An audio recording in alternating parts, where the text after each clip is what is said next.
कतना आइल बड़ा सरे जी का कर तरह सरे आओ सरे आ गिलो सरे।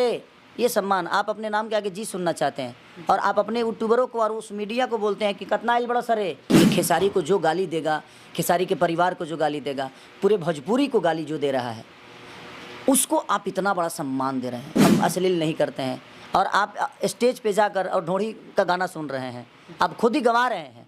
कभी आप झुक के चलते हुए उनको नहीं देख पाएंगे। रीज़न उसका है उनके बोट अकड़ है और वो दिमाग में भी है और वो शरीर में भी है। तब इस छत से कूदना है ना, तो आपके अंदर हिम्मत तो होनी चाहिए ना, तभी आप इस छत से कूद पाएंगे।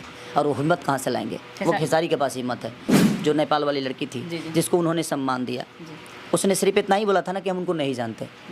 तो वही यूट्यूबर जिनको वो सम्मान दे रहे हैं, वही यूट्यूबर उस लड़की को क्या क्या गाली दिए थे, कितना गाली दिए थे बताइए। उस लड़की को इतना लग रहा था कि फ्रस्ट्रेट होकर फांसी लगा लेगी, वो मर जाएगी, इस मानसिकता की तरफ लेके चले गए थे। वही लोग थे ना।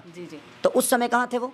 एक शब्द सुना था कि मैं किसी को फ़ोन कर दूं और फ़ोन ना उठाए ना तो मैं दोबारा उसको कॉल नहीं करता। मैं उन्हीं के मुँह से सुना था। मुझे लगता है ना कि ये कोई मतलब नहीं बनता, इस शब्द का कोई मतलब नहीं बनता है। कहाँ बड़ा सरे आ गए बड़ा सरे। आपको नाम के आगे जी सुनने की आदत है कि नाम के आगे जी लगाओ, लेकिन बाकी लोग आप अपने ही लोगों को बुला कर और कहाँ बड़ा सरे बोल रहे हैं। तो ये उनको समझना चाहिए ना जिनको सम्मान मिल रहा था।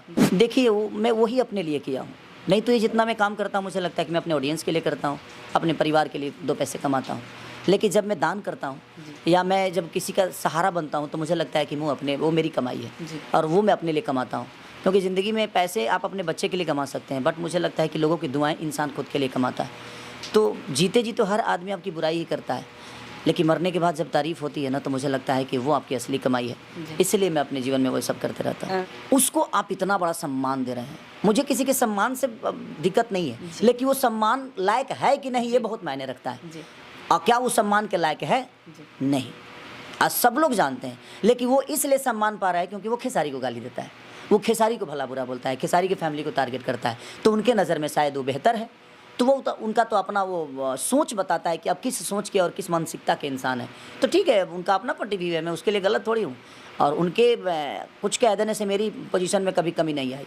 वो मेरे से 10-20 साल सीनियर हैं और मैं उनका हमेशा सम्मान करता हूँ। लेकिन इस सोच से मुझे थोड़ा सा उनको लगा जे नहीं यार, मैं गलत आदमी को तो नहीं पद दे रहा हूँ कुछ, या उनको सम्मान जिसको सम्मान मुझे देना चाहिए क्या उस लायक है कि नहीं। इस सम्मान के बाद मुझे समझ में आया कि वो चीज़ें मुझे पहले ही सोच लेना चाहिए। क्या लगता है आपको जाति में? भाई राजनीति में जातिवाद ख़त्म नहीं होता है तो इंडस्ट्री में कहाँ से होगा? इंडस्ट्री में देखिए, कोशिश मेरे कहने का मतलब कि जातिवाद कौन करता है? कलाकार। कलाकार अपना काम कर रहा है। वो हमें सोचना है और हमें अपने विचारधारा रखना है कि हमें इसे सपोर्ट करना है कि नहीं करना। बेहतर कोई भी करता है, वो चाहे किसी भी जाति से हो। कलाकार की कोई जात नहीं होती है। और मेरे पास देखिए सबसे ज़्यादा